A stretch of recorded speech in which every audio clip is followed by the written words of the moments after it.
જામનગર મહાનગરપાલિકા દ્વારા શહેરની આંતરમાળખાકીય સુવિધાઓમાં વધારો કરવાના હેતુથી રંગમતી નાગમતી નદી પર નવા 4 લેન બ્રિજનું નિર્માણ કાર્ય પૂરજોશમાં શરૂ કરવામાં આવ્યું છે। વર્ષો જૂના અને જર્જરિત થઈ ગયેલા કાલાવડ નાકા પાસેના પુલને તોડી તેના સ્થાને આધુનિક અને પહોળો બ્રિજ બનાવવાની યોજના પર અમલ કરવામાં આવી રહ્યો છે। ધાર્મિક સ્થળ અને અવરોધો દૂર કરવાની કામગીરી બ્રિજના નિર્ધારિત નકશા અને એલાઇનમેન્ટ મુજબ કામગીરી આગળ વધારવા માટે માર્ગમાં આવતા અવરોધોને દૂર કરવાની પ્રક્રિયા તંત્ર દ્વારા હાથ ધરવામાં આવી છે।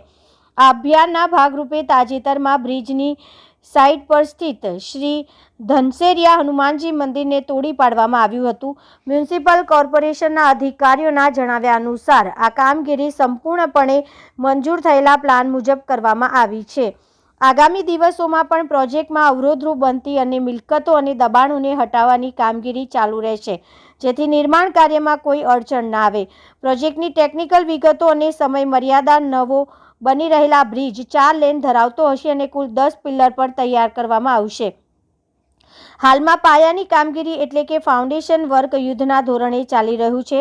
જામનગર મહાનગરપાલિકાએ ચોમાસા પહેલા એટલે કે જૂન મહિનાના સુધીમાં બ્રિજનું સ્લેબ વર્ક અને રોડનું કામ પૂર્ણ કરવાનો લક્ષ્યાંક રાખ્યો છે। કોન્ટ્રાક્ટરો અને સંબંધિત વિભાગોને ચોક્કસ સમય મર્યાદામાં કામગીરી આટોપી લેવા કડક સૂચનાઓ આપવામાં આવી છે। શહેરને થનારા ફાયદા: કાલાવડ નાકા વિસ્તાર જામનગરનો અત્યંત વ્યસ્ત અને ટ્રાફિકથી ધમધમતો વિસ્તાર છે। જૂનો બ્રિજ સાંકડો હોવાના કારણે અહીં વારંવાર ટ્રાફિક જામની સમસ્યા સર્જાતી હતી। આ નવો 4 લેન બ્રિજ તૈયાર થવાથી ટ્રાફિકમાં રાહત, વાહન ચાલકોને કલાકો સુધી ટ્રાફિકમાં અટકાવવું નહીં પડે, ઝડપી પરિવહન, શહેરના એક છેડાથી બીજા છેડા સુધી પહોંચવું સરળ બનશે। વિકાસ ગતિ: આધુનિક બ્રિજના કારણે આસપાસના વિસ્તારોના વિકાસને પણ વેગ મળશે। જામનગર વાસીઓ માટે આ પ્રોજેક્ટ આશીર્વાદરૂપ સાબિત થશે, કારણ કે તે શહેરની પરિવહન વ્યवस्था में मोटो सुधारो लावशे। भाविक पटेल, जामनगर। जामनगर में बावरीवास विस्तार में रेलवे अथॉरिटीज और एडमिनिस्ट्रेशन के संकलन से कुल 151 मकानों का डिमोलिशन चल रहा है।